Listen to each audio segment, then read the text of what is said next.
and welcome to episode 84 of the PowerScore LSAT podcast. I'm Dave Kaloran in Napa Valley. And this is Jon Dinning in Los Angeles. Jon, it's been a couple of weeks since we did one of these podcasts. Are you excited to be back behind the mic? I am, in particular because we get to go back to some basics, some conceptual discussion points tonight, which I always enjoy. Yeah, we've had a lot of test reviews and things like that. And we did have a big score release today, so we'll talk a little bit about that. And just kind of cover the general LSAT world and then get into what the topic for the night is, which is causality, one of our favorite topics. Yeah, this is a good one. In large part because I think it defies most people's expectations in terms of how it operates on this test.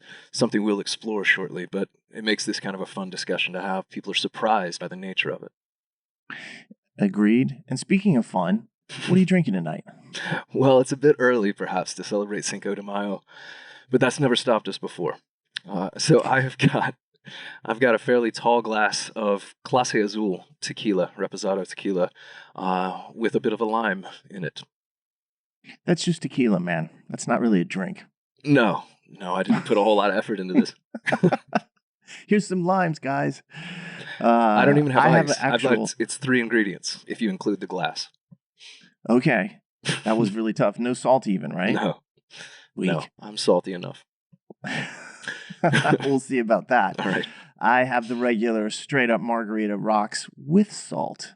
So this is an actual drink that features tequila and isn't just tequila. What tequila are you having in there? Herradura. Nice. It's a fair choice. Yes, that's my favorite tequila, although you did send me a bottle of Clase Azul that I have yet to open. An apology bottle, if I recall correctly. We've had that conversation. Apparently my apology is not accepted if it's still unopened. No, it's accepted. It's just I don't drink a whole lot of tequila, so I didn't know what to do with it. I said, I'll wait till you show up after this pandemic's over, and then I'm sure you'll drink half the bottle. Well, that's a perfect segue to the song, me showing up at your house. Because the song we've chosen is Danger Zone by Kenny Loggins. This was more your choice, but I approved it. It was.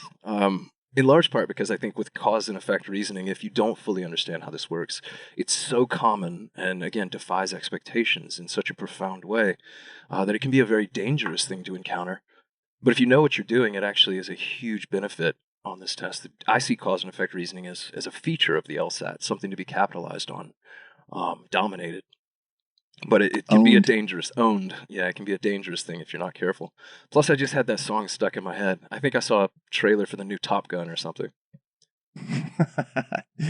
Yes, and it's also featured prominently as a catchphrase in Archer. Yeah. I know we've both seen episodes of that, so it's something that's out there and I think works pretty well on all fronts here. Plus, it's just a great song. It's a good, amp up 80s cheesy theme album. It's one of the quintessential 1980s songs. I don't think anyone would deny that. Kenny Loggins was their 5th choice of people to sing it. They tried to get Bryan Adams to do it. I think they had Toto signed up at one point to do it, and eventually settled on Kenny Loggins because he was the only one who would. You know, Toto is one of those bands that gets a lot of grief, and then every once in a while you hear one of their songs and you think, that's deserved. And then other times you think, no, that song's better than I thought. Not my favorite band. No, but Africa's a classic. That's the song I'm thinking of when I'm like, it's deserved grief. I don't like that song. I love that song. Shame on you. That's not true. I know you're lying. We'll leave it at that. While we're disagreeing, let's get into something where we come back together. Let's talk about the LSAT world. What's going on? Yes. Well, we've got some stuff coming up. Some listeners might be aware of the fact that we recently announced that we are going to do a live webinar crystal ball in advance of the June LSAT. And sometimes we do it on podcast, and sometimes we do it in live webinar. Since this is the last of the LSAT-Flexes, and I think you and I have some intentions on making some specific recommendations, or predictions maybe is the better word there. I think we decided to do it live and go through that. And I don't know what the enrollment cap is on that, but I would recommend for everyone out there that you enroll early because I don't think we're going to leave it as an open enrollment. And I'm not sure that we're actually going to post the link afterwards that makes it public. So we may well limit this to people who attend this. and who are there that night. So that's something that's coming up on May 25th at 8 p.m. Eastern. And we got a couple other webinars before that if you're interested. We've got one on Tuesday, May 4th, which is about logic games and logical reasoning. We're going to talk about basic conditional reasoning, which will really go hand in hand with what we covered tonight. And another seminar on May 18th talking about comparative reading passages in the RC section. So a pretty healthy lineup of free webinars here in May. But I'm really looking forward to the crystal ball, Jon, and I know you've got a few things up your sleeve. I do. Yeah, these wizard sleeves. It's those are always some of the most fun discussions, because not only do we get to really distill down exactly what's been happening on the recent tests, which is just interesting in and of itself, but to make predictions that, I mean, not to jinx it, but based on our track record, seem to more or less always come true. It's fun. It's fun to speculate when you are pretty sure you're right. I think we can narrow some things down here and certainly be a little more specific perhaps than we have been in the last few sessions that we've done. We'll take some big swings for the final flex. Yeah, that's a little teaser for those of you out there. So that should be a lot of fun. And then, of course, today, earlier this morning, what we saw was the April LSAT score release. Mm-hmm. Score started coming out around 9 a.m. this morning, and I regrettably was awake because it was 6 a.m. on the West Coast, and I wasn't awake because I really wanted to be. I have this internal clock that just wakes me up when things like that are happening. I was like, just woke up, sat straight up in bed, and was like, scores are coming out, and picked up my phone, which feels kind of wrong. That's a real commitment. I was almost up at 6. No, I was still up at 6. I stayed up till about 4 last night talking to people on Reddit, trying to give reassurances and explanations of how the score release process actually unfolds. So I'd like to think that was helpful, but you beat me to the punch this morning. No, what you did was great because it was almost like a handoff, even though it was unintentional. I think we played relay team. You covered throughout the night and talked to people, and then I was up early this morning, immediately talking to students. And, let's talk about the overall reaction to this test and possibly the scaling. Any thoughts that you saw on that you want to share? This is going to be a boring answer to your question, but what I saw was fairly standard. I didn't see a whole lot of people come out and be like, I'm blown away by how amazing everybody did. But I also didn't see the doom and gloom that obviously we're always a little wary of. Yeah, I think, one of my things about the flex that I find personally problematic is this sense that I have, and a little bit supported by the fact that they took score bands and raised them from 3 points to 4 points. Mm-hmm. And what that says to me is that this feeling I have about variability in the scores, that the flex tends to produce wider results for individuals. I think that's somewhat substantiated by that kind of like statistical change on their part. And I always see this. I see people come out who are like, oh my God, I have broken every prior record that I have and I've scored a 176 or a 179 or a 171, or maybe it's a 163, but they'd never gotten that level before. It could be a 157, but I see a lot of personal bests being produced by flex scores. Yeah. And then all of a sudden, there's also a percentage of people who are like, I have seen a sudden drop. And I just went down 7 points or 4 points or whatever the number might actually be. And so like the initial reaction can be kind of confusing because you're like, well, wait, what have we actually seen? But I see this on every single flex test, it feels like.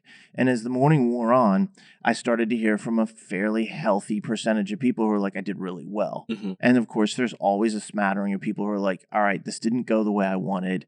And it might be that they got the same score they did last time. It might have been that they dropped a few points. To me, this is the flex. This is what it does. That 3 scored sections, the reduced number of questions going from 101 or so down to 75 or so, creates greater variability. And I don't think that's going to go away in the next couple of years. And so that makes it tough to actually tell. But I don't feel like after looking at everything that we were somehow terribly wrong or even off at all about the scale predictions we made around most scales being about -8 or so. Yeah, I agree with you. I haven't seen anything today that makes me think we under or oversold the scaling of it.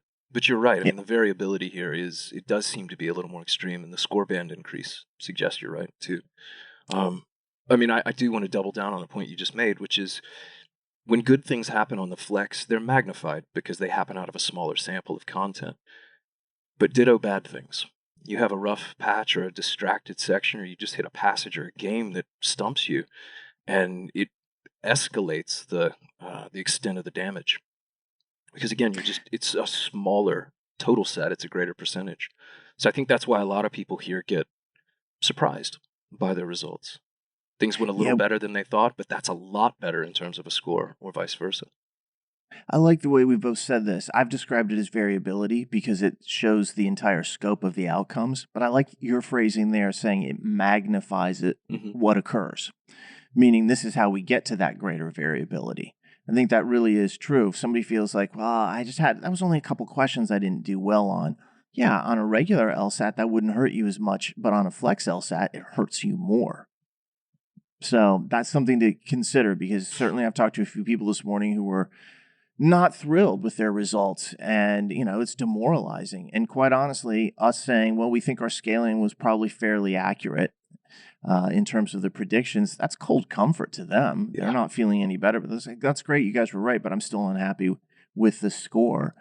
So I do think that it's something to be aware of. This is some of the outcomes that we see. You just have to be prepared mentally when you're looking at your scores and saying, well, this could be the best day, or it could be an okay day. It might not be a great day either. You just don't know. Yeah. It also doesn't escape me that given the topic today, this whole discussion about what produces variability would make a great cause and effect example. Of which I know you have several anyway. Oh, I do. But I mean, there you go. If people are surprised by the variability, there's an underlying causation to why it does occur. Yeah, I think, and we'll be able to get a chance to look at the numbers tomorrow, not today. When LSAC updates the kind of like percentages and numbers and so forth, they don't do it on the day scores are released. It's the day after. So tomorrow will give us a much better sense of the scope of what happened. But as everybody knows, we're already dealing with a score bubble that is definitely going to push into next year as well. And so we'll get a sense of whether or not that's been maintained at the same level, whether it's gotten worse, or whether it's improved somewhat, relatively speaking. Yeah, for anybody curious about more on that, we did a whole podcast on why this cycle is so competitive and what it means. So you can go find that in the archives. It was only a few weeks ago, really, a couple episodes ago. It feels like several months. I don't know. Yeah, was it this year? I don't know. It was. Okay. This has been already a long year, and we're only into April. I know. And I think part of the reason for that is a lot of people don't realize that Jon and I are in the process of recording a new course. Right. That will be kind of like an on-demand, video-based course, and that is really taking up a lot of our time and energy. And I think it's creating these. I like doing it, You're right. but sometimes I'm like 4 hours of recording in a day can take its toll on you when you've got a whole bunch of other stuff to do. Yeah, it's intense. Well worth it, but it definitely, you pay a price. Yeah, and I think that's what's making time pass in a way where I'm like, I don't know what day of the week it is or what month it may actually be. Speaking of days of the week and deadlines, we do have another LSAT coming up, which is that June LSAT that we're going to do the crystal ball for. And if you are listening to this, right, you probably either don't have much time to sign up, or you may actually have missed the deadline, because we're recording this on a Thursday, the 29th, and the deadline to sign up for the June LSAT is Friday, April 30th. At 11:59 p.m. Eastern. That allows you to get that June registration. And of course, one of the great things about that is the absolute last LSAT-Flex, where you just take 3 sections and all of them are scored, no uncertainty, that is ever going to be offered. So that's coming down the pipe fast, basically 24 hours from now. Yeah, we have talked repeatedly about what an opportunity the Flex is. The scores bear out that fact. So if you're on the fence for June, get off the fence, take June. You've still got, 5 weeks, 6 weeks? Double down, commit yourself to June. Even if you're not entirely where you want to be, it's just too good an opportunity to pass up if you can get signed up. If you're close to where you want to be, or you feel like you can get there, take it. If you're a long way away, or you're just starting out and you're like, oh, I got to sign up for this test in 6 weeks, then don't. All right? The Flex isn't a miracle. It's just an opportunity. It has its advantages. Right. We like those advantages. But if you're not ready to take it, don't take it. And don't feel bad about that. That's the key thing. Take LSATs when you're ready to take them. if you can make it so the June LSAT is an LSAT you can take, yes, do so. I think we all can agree on that. Very fair. I agree with you. So yeah, the test deadline and accommodation submission deadline are both tomorrow night. So the 30th of Friday, have to do it before midnight Eastern. 11:59. That's right. Very specific about this. So stupid. It's the last minute. Okay. Gotcha. Well, there you go. I think that mostly covers the LSAT world for the time being. It really does. You want to talk about some causality? Let's get into it. I do. What do you have to say about it? Where to begin? I've hinted at this a few times already. The idea that causation on this test defies certain expectations, or sometimes runs a bit counterintuitively to what people are used to in their real life, real world experiences. Everybody understands cause and effect as part of just their day to day, but on this test, it does function a bit uniquely. So maybe that's where we begin, is outlining not only what it is, but how the LSAT is particularly special and how they treat it. Yeah, and this brings up a concept that I like to refer to a lot, which is the LSAT world versus the real world. And I always say that the two overlap, but they're not identical, which sounds weird because, you take the LSAT inside the real world bubble, as it were. But the test and the way that it operates is not exactly the same as what you expect. And a lot of times when people come to this test, what they do is they walk in with a bunch of preconceived notions about things that they know are true. And then as they start taking this exam, they keep missing questions and they don't necessarily understand it because they're like, well, look, this is how it works. I thought that this was the case. And over time, hopefully, they slowly learn that, well, wait a second, the way the LSAT views things is in a very formalized, rigid logic system. And the faster that you can adapt to that, the better off that you will be. And early on when I was doing, just starting out teaching the LSAT and doing a lot of tutoring, I always used to use the example of sum. And I'll use that here, even though it doesn't relate to causality, but it does relate to the idea about the difference between the real world and the LSAT world. And then we'll parlay that into a discussion of causality. And I would always say, if I tell you some of my friends came to the party, what do you think? And people would be like, well, that means that some portion of them came. And I'd be like, well, did all of them come? They'd be like, no, otherwise you would have said all of them came. And I was like, that's right. In the real world, we think of the word some as being really a partial type of term. It automatically discounts the idea of all. And then I would say, if I was an LSAT partier, if such a thing were to exist, and I was like, hey, all my friends are coming to my LSAT party, some of my friends are coming to the LSAT party. I was like, guess what? In the LSAT world, that could very well be all of my friends. And people would be like, what? And I was like, that's correct. A word like some, which you've been using your entire life, on the LSAT, you're using it incorrectly. That's right. Yeah. The translation of some on this test is just at least one. Everything that's one or more is included in it. But again, that's not how we talk in normal communication. I've used the example before of like sitting down with somebody and they get a burger and fries and you say, hey, can I have some of those fries? In LSAT world, I can take every French fry off your plate. If they say yes. If they say yes. Yeah, the definition of some is at least one, and then I always append and possibly all. Possibly all. To kind of explicitly make it so that, wait a second, this is very different. And look, if they're taking a word like some and fooling around with that, what else are they doing on this test? Well, one of the big things they're playing with is the idea of causality. And when we look at what happens with cause and effect reasoning and causality in the everyday world, it's very deceptive, in part because we are observers in many instances. You can see it happen. And in seeing something happen, you automatically rule out all these other causes. And you also know that it's really casual and loose. Just because it happened this time doesn't mean that it will happen next time. So if somebody sees something on the floor of their car and reaches down to grab it and they drive through a red light and they smash into another car, we can be like, well, it was that cause of reaching down to get something and not looking and running the red light that happened. But the next time that occurs, maybe the person just gets lucky and they sail right through the red light and there's no accident. And this is what in the real world we understand to be the case, is like, well, we saw that happen. We understand that. They investigated. They found out that was what the cause was. But we also don't think of it as a very rigid relationship. Yeah. Similarly, if that person got into another wreck the next week, we wouldn't necessarily jump right to what did they drop on the floor this time? It Yeah. could be their brakes failed. It could be somebody hit them. There could be all kinds of things that had occurred. The roads were slick. Yeah, now if they did it 20 times, we might think they're a distracted driver. Someone should lose their license. Or go to jail. Or go to jail.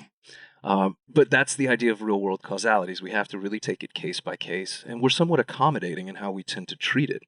We're observers. We can see these things happen, but we don't look at them as purely monogamous or purely exclusive. And that's where the LSAT becomes such a special case. It really is true, because just like the word some meaning one thing in the real world, when you get to cause and effect reasoning on the LSAT, the relationship changes. It's far more rigid. Mm-hmm. And we'll talk a little bit about causality in a premise or a conclusion a little bit later. But one of the things that you see in LSAT causality is that if you have a speaker who comes down and makes a conclusion, really an argument that one thing causes another, their belief in that is not as casual at all as ours in the real world. In fact, they're under this very strict and absolute belief that that's the cause all the time. Mm-hmm. And every time that cause occurs, you're going to see that particular effect. And every time you see that effect, that author is thinking, well, I already know what the cause is, because that cause is what always, creates that effect. And that, I remember the first time it kind of dawned on me that that was the case, and I ended up putting it into the courses and the LRB and so forth. And I was like, this is just insanity Mm-hmm. to think that we're testing people with this presupposition underneath everything. But that's actually the way that it works, and you can see it over and over again in questions. Yeah, that turns out to be the central assumption, really, of LSAT causation. Cause and effect on this test are exclusive to one another. They are permanent. They are forever. And so I tend to think of them almost as, like I said, monogamous before, but that's really what it is, this fidelity of cause to effect and effect from cause. And that's what authors on this test believe when they make a causal argument. It is profoundly dumb to operate that way if that's how you were to act in real life. Every time there's a car wreck, someone must have dropped their phone. Of course not. But on the LSAT, that's actually what they would be saying and making that argument. So again, this is one of the first adjustments that I think people have to make, is just this test doesn't always behave in a way that conforms to your real life. Yeah, and the question that sometimes comes up is, why do they do it that way? Right. And I'm like, part of it is because it's short argumentation. And what they're doing is they're using like a rational speaker theory, that the author of the piece, or the speaker, depending upon how it's set up, that they are thinking in a rational manner. And so if they are presented with a scenario, two things are happening, for example, and then they determine that one thing has caused another, that what has happened there in making that conclusion is they rationally went through all the possible scenarios and rejected every other one of them. Now, of course, that's really extreme sounding, but that's exactly what the relationship is here with the central assumption of causality, that the cause is always the cause and the effect is always the effect, and Right. the two are always found together. And so as you kind of like work through that exclusivity to get to the conclusion that A caused B, the only way a rational speaker on the LSAT would arrive at that is by saying, well, C didn't cause B, Mm-hmm. D didn't cause B, and so on, and go through every possible scenario. And it's like a lightning flash. So like, couldn't have been anything else. It had to be this. And now I'm saying that every single time A is going to cause B. And it's overwhelming and powerful. And when you lock in on that, the typical causal problem gets a lot easier. And I'll make a caveat to this. It was clear that after about 15 years, LSAC didn't realize they'd done this to the extent that they had. And so they have tried to ratchet it down and play with it a little bit. But the place to start to understand causality is to first realize that's what they're thinking. Because then when you see them like change the language or make it softer, you then have a sense of why they're actually doing it. Yeah. And it's not to conform to the real world. It's because they knew that it would become, I'll be honest about it, really easy to recognize and attack. We were teaching people for years about how to deal with it, and they were just crushing causality problems after they understood this. So Just note that there have been some changes in the last decade to this, but we always start with this discussion of causality because it is the foundation from which everything emanates. Yeah, if they don't use language to soften it, then authors are actually living on this precipice, this incredibly fragile assumption of permanence and perfect exclusivity. What you might see more often now than perhaps in the past would be them saying something to the effect of like, so at least some car wrecks are caused by distracted driving. Something like that, where they soften it down. Or a partial cause is Right. introduced. This is one of the causes out there. Right. So distraction while driving could pose a risk to other motorists, kind of thing. Yeah, and we're not going to focus on that in this discussion because we're starting at the basics of it. Right.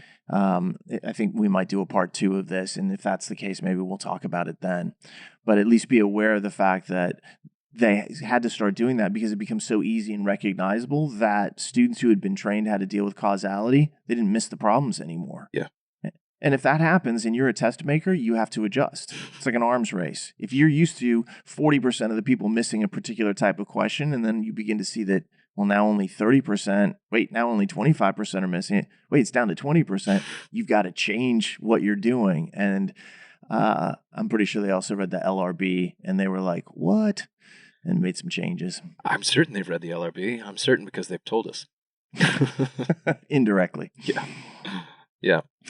But, I mean, again, if you can start there and recognize what the typical LSAT behavior of an author is, if you see softening language, you catch it. If you don't, it's a layup. These questions are gimmies for the most part at that point. So that's always a good place to start. Yeah, so let's focus a little bit on the idea of when we get these conclusions where somebody is saying A causes B, and it's fairly simply stated, and it's fairly clear that they're not trying to like soften it or create extra scenarios or partial scenarios, which to be honest are still rather rare compared to just what we call basic causality here. Let's talk about how to recognize it. Okay. How do you actually see it in an argument? What's the language that we have to look at? What's the relationship like? Yeah, the hallmark to me of causality, the central feature of it, is an active relationship. There's force, a productive agency from one thing to another. And it moves, again, it's a single direction, but it can be approached from either side. The cause has to take an active, dynamic role in resulting in an effect and actually producing an outcome. And the effect needs to be generated by some prior event. So regardless of which side of that one-way street you look at, cause or effect, they both have this active, again, dynamic connection to the other piece. Yeah, if you think about that, it's that word active is really appropriate here because the cause is making it happen. Mhm. All right, it is actually producing the effect. It is doing something that is leading directly to it. And so there is that physicality aspect to it. You talk about agency, one of my favorite words in this type of context. It's not randomly happening. It's not a sign that it happened. No, it's far more forceful than that. There is force of some sort involved that leads you from here's the cause occurring to here's the effect occurring. And of course, what do you think happens then is if you're going to describe that in an LSAT question, and this is the nature of the relationship that you're trying to get across, the language that you use is different than you see in other types of conclusions. The language, too, becomes far more forceful. I mean, just the word cause itself is pretty active, but think about some of the other terms you might see. Produced, determined, these types of words have this active, like something's happening idea. Totally different. Resulted in is a result of. These are classic causal phrases. One of the things we do in our books and courses, obviously, is we pull together a long, comprehensive list of the indicator words most often used to represent these relationships. I don't look at those lists as exhaustive, and I know you're probably with me on the whole, like, you can't memorize your way to LSAT success. But you can get a very good sense of a quick recognition of causality, almost a spot check for causality if you know those words. They appear far more often than not. Yeah, let me just echo what you said because you made a bunch of really great points right there. Oh, thanks, Those buddy. lists are not exhaustive. No list can be. The English language is so malleable and broad and sprawling that there's always some other word that you could have come up with in some scenario that would have gotten this idea across. However, those lists are the most common words. the ones that they use most frequently to get this idea across. Mm-hmm. And I'm a true believer that underneath everything, you have to know how it works. And memorization is not going to get you to understanding how it works. But memorization is a really fast and dirty way of saying, I know the 5 most frequently used words for causality. Now I can recognize it. So I always say to people, I'm like, just learn the first several because you're going to see them all the time. And now that you know those and you can recognize it, every time you see it, stop, break it down, understand the relationship, and see how the cause and effect is actually working. Because by that, you will then begin to understand the concept as it appears in these LSAT questions. And then you'll also realize, oh, now I understand all these different types of words that might introduce it. You don't need to memorize it. It actually happens in a synergistic way. Yeah, that's well put.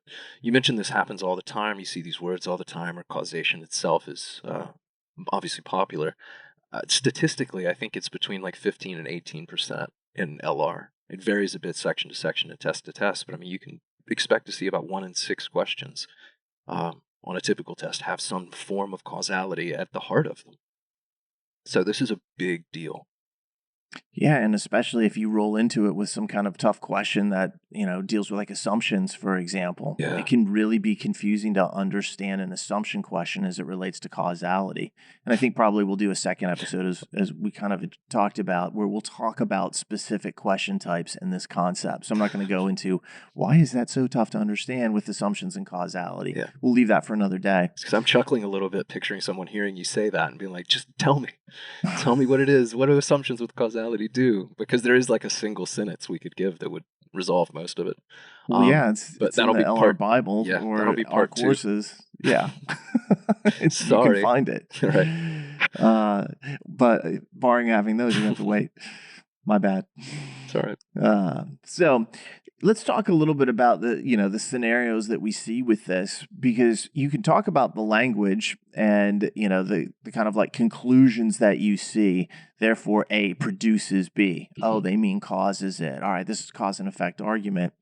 But if you think about what's often happening when an author is drawing that conclusion, usually what's occurring around that is that they have been given information about different things that are occurring. Mm-hmm.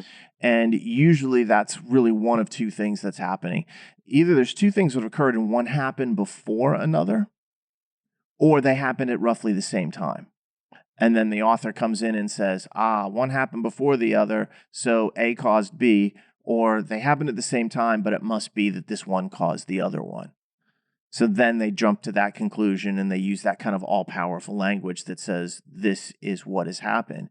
But that's where the real problem is. And this is why the flaw being made in that conclusion is one where they've made this big assumption. Yeah.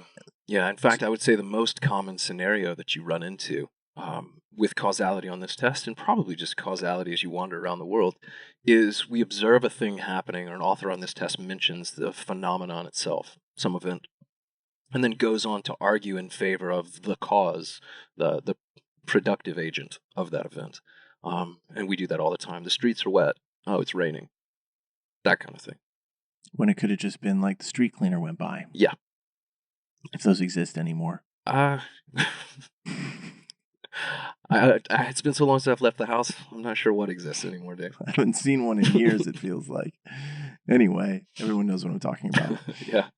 But that's the idea on this test. That's typically how the author will present something that's occurred and then go on to argue in favor of what made it happen. What was the force behind its appearance?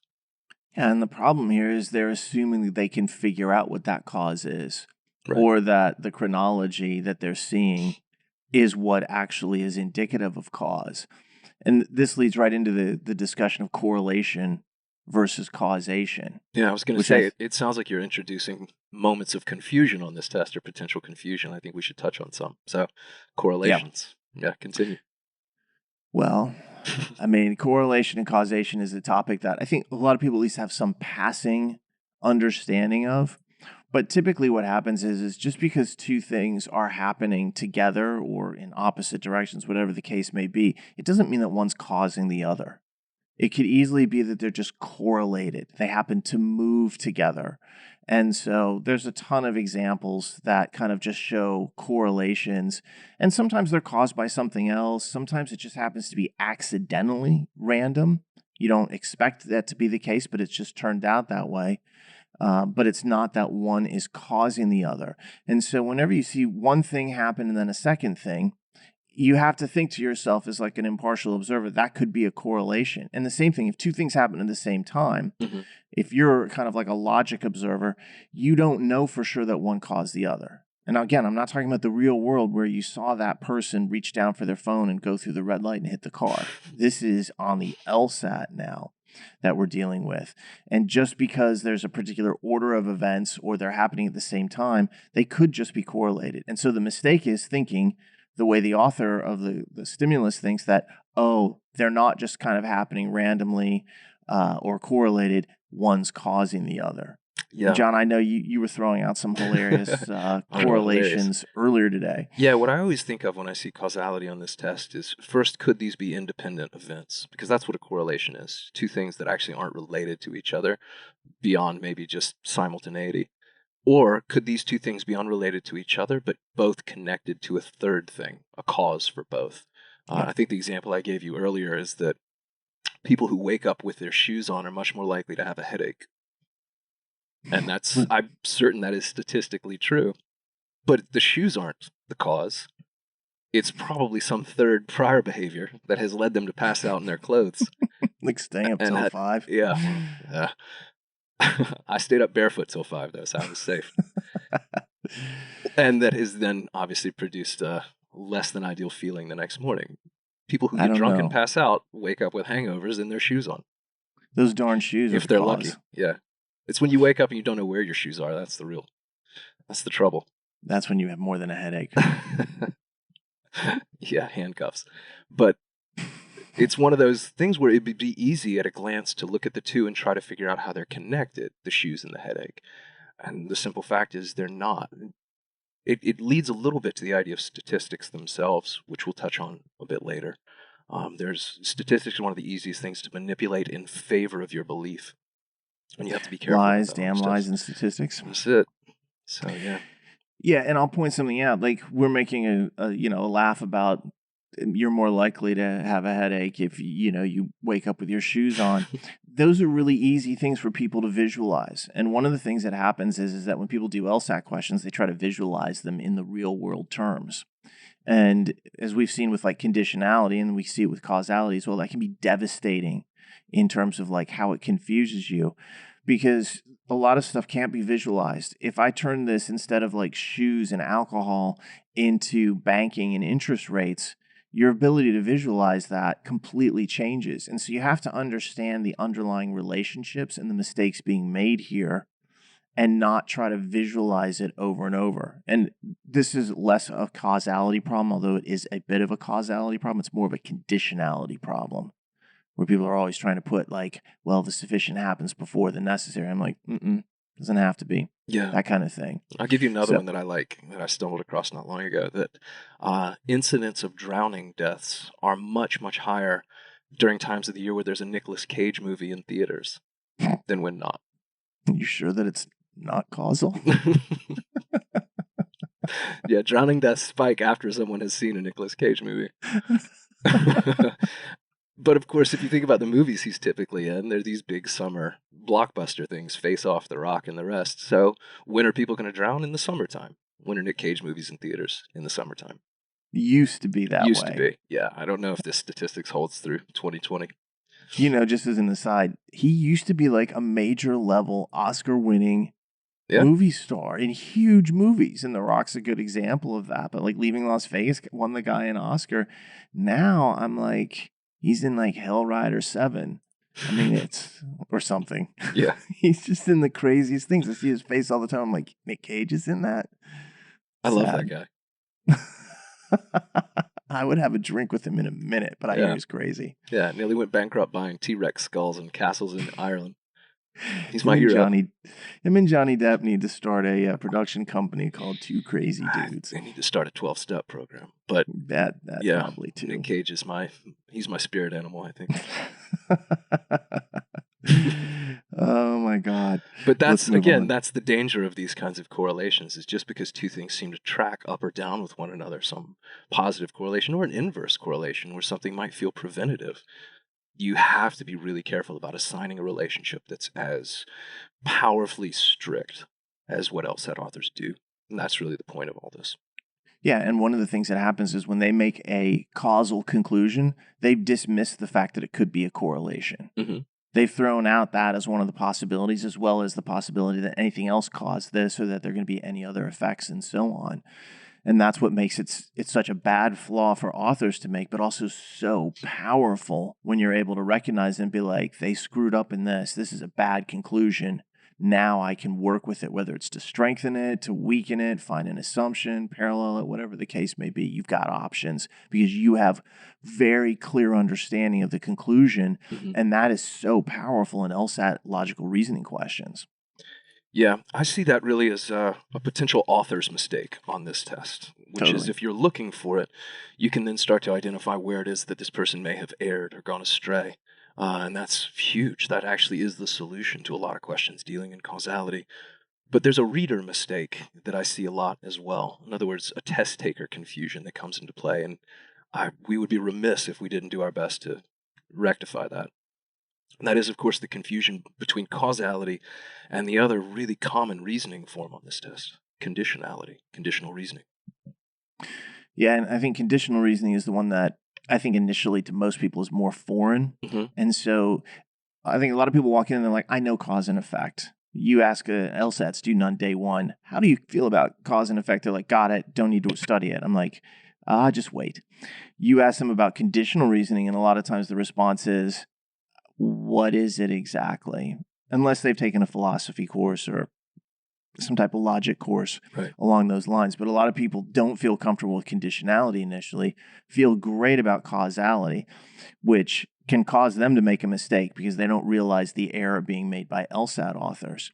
But let's talk about that difference because I think you bring up an excellent point. If you can't distinguish the difference operationally between what's happening in a causal argument and a conditional argument and how the two are different, then you really don't know the concepts well enough. Yeah, it's worse than that in many ways because the test makers will actually put traps out there for people who haven't been able to correctly make the distinction. Some questions dealing with causality have wrong answers about conditional reasoning, and vice versa. Oh, yeah. Flaw questions in particular like to do that. And this is one of the things, too, is if once you can recognize that something's conditional and then they give you a flaw question, you start looking for answer choices that have conditional language in it.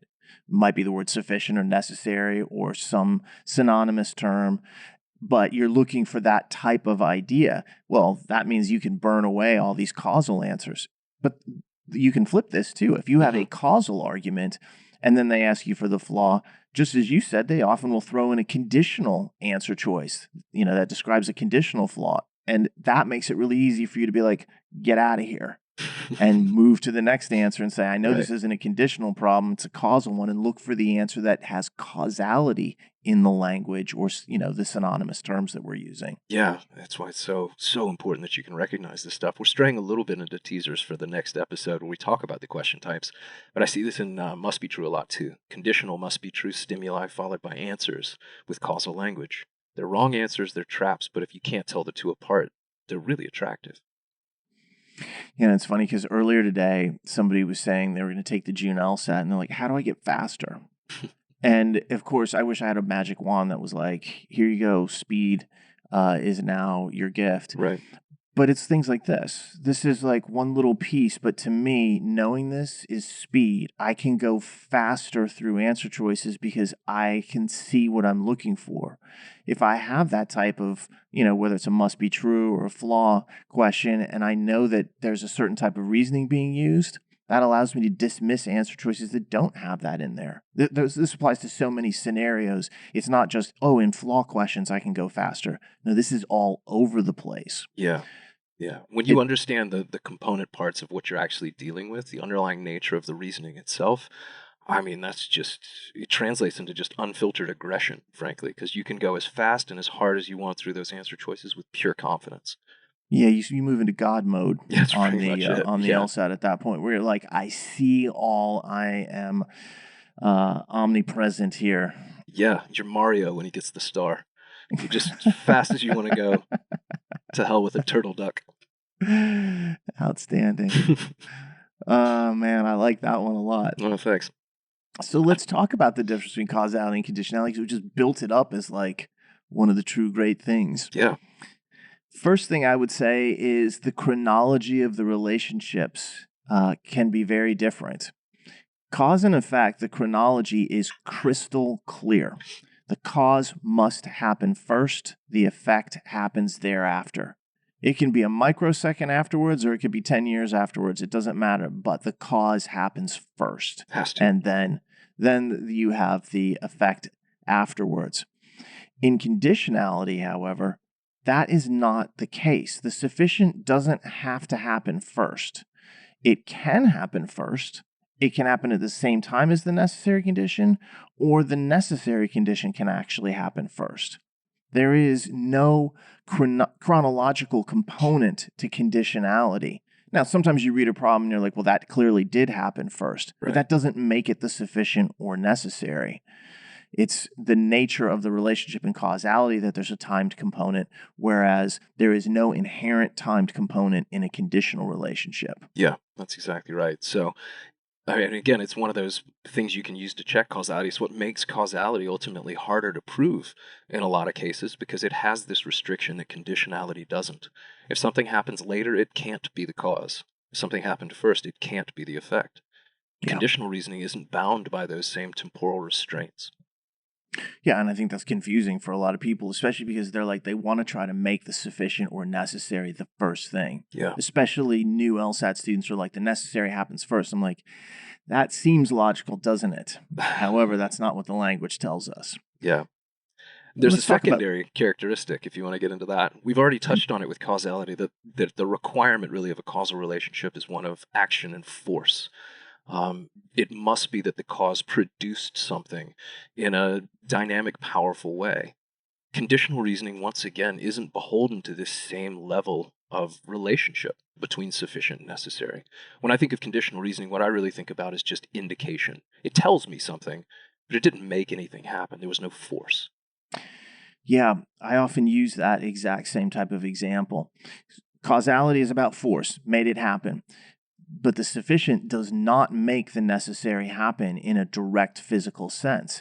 It's just an indication. It is a sign, so to speak, that the necessary is going to happen. And if I see a sufficient condition has occurred and I know there's a conditional relationship, I know the necessary is going to happen at some point. Maybe it already did. Maybe it's happening right now. Maybe it'll happen tomorrow.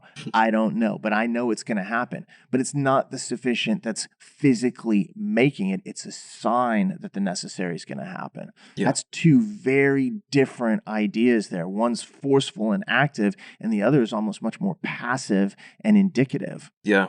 I framed a slightly different way, but to double down again on your point, you're making good ones. An author dealing in a cause and effect relationship would never agree that the effect could be by itself. The cause must be there for the effect to happen. An author dealing in sufficient and necessary is totally okay with the necessary alone. So it's, again, one more way to distinguish these two and how important it is to make that distinction. Yeah, like the cause and effect is like a package deal. It is, yeah. Whereas the conditionality, you can break it apart because they don't have that same nature of that relationship. That's an awesome point. And of course, the third kind of thing that you could say, which grows out of this relationship, is that the language and the words used to indicate these relationships are very different. We talked about causality being forceful and active, and so the words are, whether it's result of or produced by or determined by, these are all words you can look at and be like, they're making something happen. Right.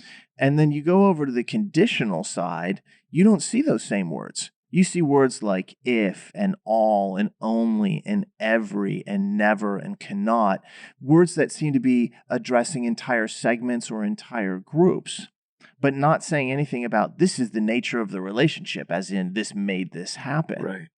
Yeah. Two completely different sides of the coin. Perfect. There's no action necessarily, but there's just consistency. That's all Yeah. conditional reasoning is. These two things have a permanent relationship to one another, but it's not the same way that causal is. Permanent in the sense that it's predictable, it's universal. When the sufficient is there, you know something more. When the necessary is gone, you know something. But causation is very different. Yeah, by the way, one of the tests that I often will give students who come to me and they're like, I'm looking to improve and I want some help. And I'm like, I know all the concepts. This is one of the questions I often ask them. I'm like, if you know all the concepts without looking it up, without, opening a book, tell me the exact differences between conditionality and causality. And they don't have to number them out the way we might think or the way I might do it mentally. I just want to hear if they understand this idea and these kinds of differences. And if they start fumbling around, I'm like, you don't know the concepts. So what do you think happens when you hit that super hard LSAT question that's the difference between 175 and 176? Do you think they have any kind of given that question, or do they just rake you over the coals because you didn't know the difference exactly?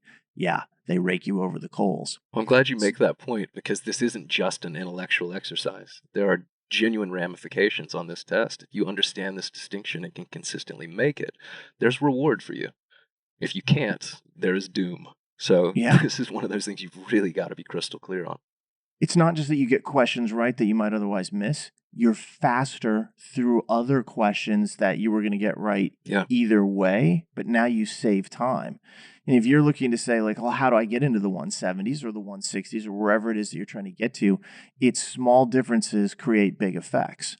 And so if you learn this kind of stuff and then you see it over and over again, it becomes second nature. Then when you see it in questions, you're like, I'm now moving with confidence. And when you can move confidently in the LSAT, that's when you really start to score more and more highly. So that's one of the things. People start saying to me, oh, I know all the concepts. I'm like, let us see. We're about to have a conversation that I hope goes well. Yeah. This is, to be fair, this is a slightly higher level concept than just like what is cause and effect. Making these kinds of subtle but key distinctions, this really separates like the masters from the median kind of level people. To me, this is like the 165 type of scoring range discussion, not the 145. Yeah, if you want to ask a series of confusing questions about concept differentiation, this is a good one. Right. Ask somebody to just, describe the difference between some are not and, not all, or the difference between a must be true question and an assumption question in abstract terms. These are the types of questions where we talk about it and we know the answers to this, and they are at times very subtle. And a lot of times there's overlap between the two. Right. Or to properly describe the difference between a justify question and an assumption question, also known as sufficient assumption and necessary assumption. You ask that question on any given forum, you'll get some great answers. You'll also get some answers where people are like, I'm not clear on it. Yeah. You have to know that stuff without thinking in order to score the upper echelons of this test. So it is far more than just an intellectual exercise. It has operational effects on your score. Absolutely. Yeah. So that's good. Some of the mistakes that I think people make, conditional versus causal, and that authors often make, which is correlations versus causal. Where causality happens to appear in a stimulus is also an important talking point, I think, point of discussion. Huge.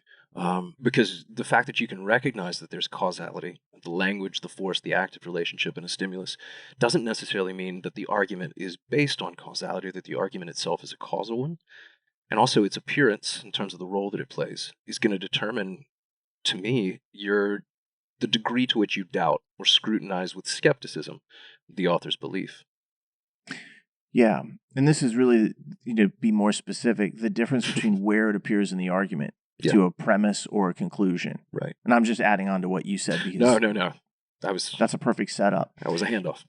Yeah, and if you look at the relationship here, the appearance, it's not just that causality is bad. That's not what we're saying. We're saying that the causal assumption is just overwhelming. But you might have had a tip-off if you were listening closely earlier, because I kept talking about where it appeared.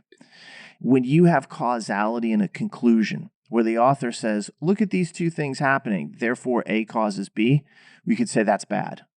Because there could be other situations that come into play that suggest that that's not true. So when we see that, when we see causality in the conclusion, I'm immediately on high alert. I'm highly suspicious and skeptical that the causal claim is in fact true. And I'm looking actively for questions that are going to be more in the flaw, weaken, strengthen, assumption zone, because it's easier to either kick open that hole or sew it up, depending upon the type of question. However, what happens when an author uses a causal premise? a premise that simply states that A causes B.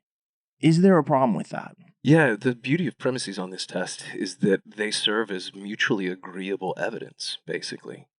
Put a slightly different way, what makes or breaks an argument on this test isn't the facts that are used, it's the interpretation of those facts. That's where authors fail or succeed. You can deal in the same set of evidence, but if you could come to a different reasonable conclusion from that evidence than what the author drew, that's a bad argument. So when I see causality in premises here, I take it as something to accept, and then I start to question what the author's done with it.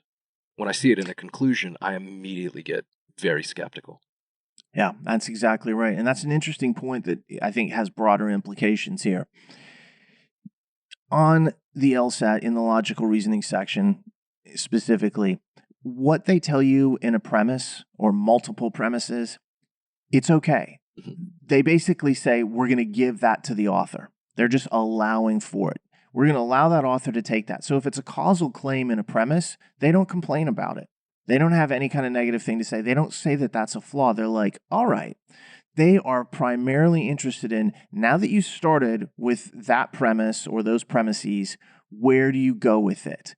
And that's where the problems come in. They're willing to grant you a starting space or a starting block, but you better traverse from there into a good position.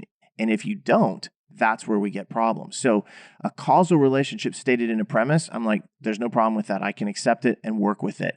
But if I draw a causal conclusion, as you said, then I'm really skeptical, and I'm looking at that very closely. Yeah, and the skepticism makes all the sense in the world based on what we've already discussed. When authors do anything with this degree of absoluteness or extremism, this degree of constancy, really, they're putting all of their eggs in that very flimsy basket. I just see causality on this test as vulnerable. It's extremely fragile because it takes so little to disrupt the relationship in a way that is death for the author's point. Yeah. When you see it in a conclusion, then the fragility is high. That's exactly right. If you see it in a premise, causality, then you have to simply question what the author's going to make of it. What did the author do with that information? And then you can start to question just how fragile that is. 100% agreement. So I think that kind of wraps up the early part one, we'll call it, discussion of basic causality. And knowing this information and having this locked in will make it easier in our next discussion, where we're going to talk about different question types and the ideas that kind of rotate around causal scenarios and how to look for answers and so forth there. But that felt pretty high and tight there, Jon. That was pretty good. We got tequila to drink. What do you think we're going to consider wasting time on this? Get out of here. I got a recording of the NFL draft I'm going to watch too. So I have no idea what is happening or happened at this point with that, but I want to check that out. So it should be an interesting evening. Well, when you're done with it, send me a text with some Cliff Notes because I don't want to watch any of it. Of course you don't. All right. And I can't think of anything else to add to that discussion that would be highly useful. So let's call it a day. I agree with you, man. Part two, the application really side of this discussion. This was the conceptual stuff. How to recognize it, how it works, what to do, what mistakes to avoid on your end or to spot in authors. That is the starting point. You have to have that foundation. But when we get back to this next time and we can talk about what do you do when you see causality in a parallel or a flaw or an assumption, etc., that's where you really start to see the true reward of this knowledge. So I'm excited for that, but this was a good start.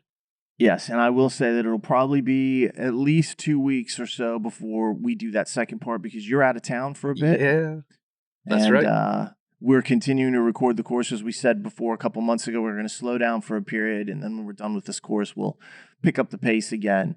But on that note, if you get a chance, please subscribe to this podcast on iTunes, Spotify, YouTube, or anywhere else you may find it. And hopefully you've enjoyed this episode. And if you have, please leave us a comment or rating. And if you have any questions for a future mailbag episode, you can send those to lsatpodcast@powerscore.com. On behalf of Jon and myself, have a great week. Take care of yourselves.